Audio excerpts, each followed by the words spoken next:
Hello, my name is Valerie Derman, and I am here with the three editors of the textbook, Amy Verdun and Emmanuel Brunet-Jailly from the University of Victoria, and Achim Hurrelmann from Carleton University. Today's EU is a complex and multifaceted entity. Can you briefly explain what the EU is and why it was formed? The EU is a combination of countries in the European Union that bring together different views on how to do governance and policy making. It was put together after the Second World War to make sure not to have another war again. These were countries that had many wars amongst them, and the idea was to collaborate in order to offset the need for war. So it's mostly in the area of governance and policy making, but also facilitated through having institutions.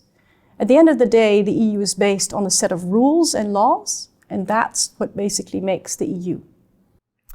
The textbook defines three core themes that help to understand EU governance and policymaking. The first theme defines the EU as a mixed economic system that sits between a state-controlled economy and a free market economy. How is this insight helpful in understanding current debates about EU policies? It's important to understand that there was a choice to have a mixed economy. It's neither planned nor free market. And the idea was to create, in a way, security in the making of policies. And it's really interesting when we look at, for instance, integration.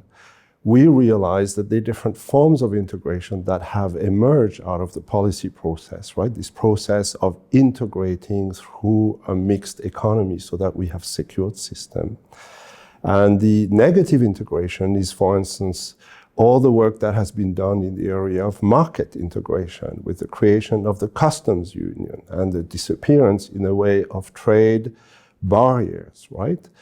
The positive integration is all the policies that we can talk about, such as agriculture and regional policies and defense and so on and so forth. There are many of those, right? They've been a little less successful.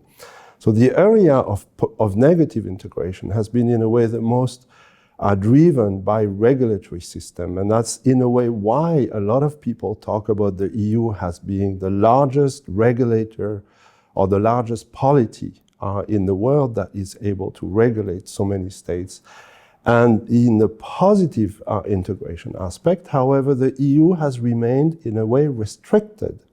It's restricted not from a regulatory perspective, but from the financial redistributive perspective, right? The idea of solidarity across the state has remained, in a way, capped at 1.2% of GDP. And when we look at the largest policies, agriculture and regional policies, for instance, we can see that their budget has remained, in a way, stable between 65 and 70% of that 1.2%. Now, when we look at the future of that system, what's really interesting here is that there's some major issues, right? But the mixed market has given a strength and a direction. However, one of the points that remains, and I think I need to highlight it up front here, is that a lot of people think that only the winners of globalization are populations across the EU who are educated, highly educated and mobile, very often middle-aged, are the winners. But when we look more carefully across these populations, we realize that non-educated youth, for instance, right now, do not see so much themselves in the future of Europe. And that's a big issue. The mixed system has, in a way, abandoned them. So that's a fairly important challenge for the EU. The second theme defines the EU as more than an international organization, but less than a state. What does that mean? Well, when we look at the constitutional foundations of the European Union, the EU looks very much like an international organization in that the constitutional foundations are international treaties concluded between the member states. But then when we look at what the EU is actually doing, its day-to-day work, its activities, we realize that it's way more than an international organization. For instance, the policy portfolio of the European Union is incredibly broad. There's hardly any area of policy making that EU activities don't touch upon in one way or the other. Secondly, the EU is a very active producer of legislation. It makes laws on a daily basis, and international organizations don't tend to do this. And in addition to that, if you look at institutions of the European Union, we find a lot of so-called supranational institutions, which are not controlled by the member states, but speak for the EU as a whole, such as the European Commission or the European Parliament. Then again, on the other hand, if we look at the EU's finances and the implementation of EU rules, it can do very little without the member states. There's no EU police, there's no EU military, there's no EU taxes and tax authorities and so on. So the EU is really in between these two models, and that can make it somewhat difficult to understand and can make it hard to map out how EU policymaking is supposed to work, and also how citizens are supposed to relate to the EU and participate in its decision-making. The third theme, finally, addresses the legitimacy in the population, which is often described as being increasingly contested. On what grounds has the legitimacy of the EU been questioned? So traditionally, the European Union or the European integration process more generally was legitimated mainly with a reference to political outputs, in particular economic growth and prosperity. And indeed, the EU has greatly contributed to the prosperity of the member states. However, and Emmanuel has mentioned that already, not all members of the population in the member states have profited to the same extent. On balance, it's very clear that the EU has been economically beneficial, but there are some groups that have profited more than others. Some more educated people, for instance, have profited more than less educated people, urban populations by and large more than rural, younger people more than older people, and so on. At least that's frequently the perception. So we find opposition from these groups who see themselves as losers of European integration.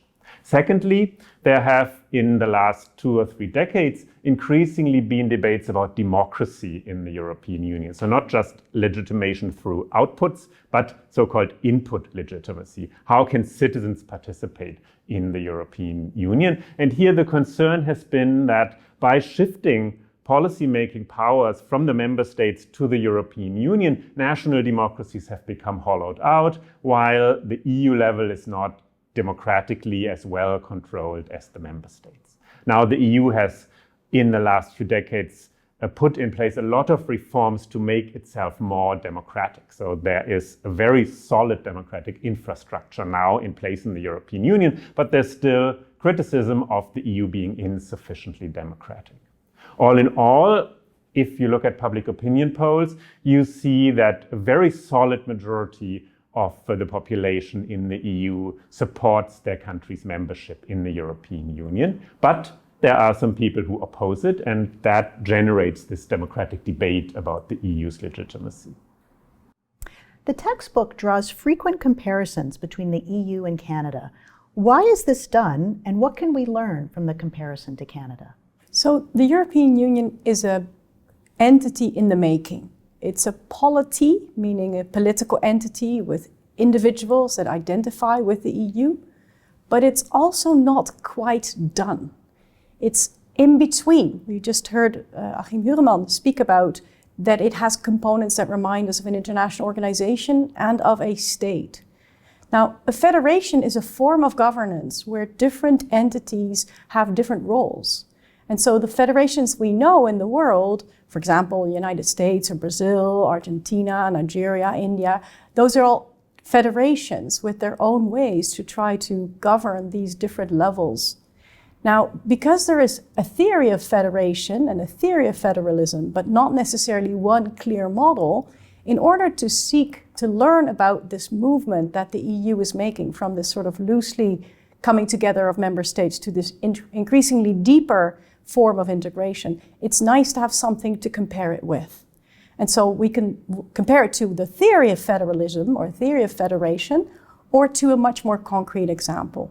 Now, one of the reasons to focus on Canada is that Canada is a very decentralized federation. And so if the EU is moving towards a more federal-like state, it makes sense to compare it to a nation that is more gives more power to lower levels. And so Canada is such a federation. There's a few other reasons why it's interesting to look at Canada. For instance, we are using this textbook in Canada, so it's nice for our Canadian students or students who are based in Canada. But not just that, because the book has been used beyond. And the advantage of looking at Canada is that it's also a very large nation. So it tries to manage a large territory. The territory is spread out and people live in various parts of the territory, but it's also a multinational nation, right? It has multi-level governance components in it, and it has itself a commitment to multinationalism, to being, in a sense, committed to different cultures and different points of departure. And so one can take the comparison and see how it is done in a country. And so we figured looking at Canada can help us make that comparison to see what it looks like in a federation such as Canada.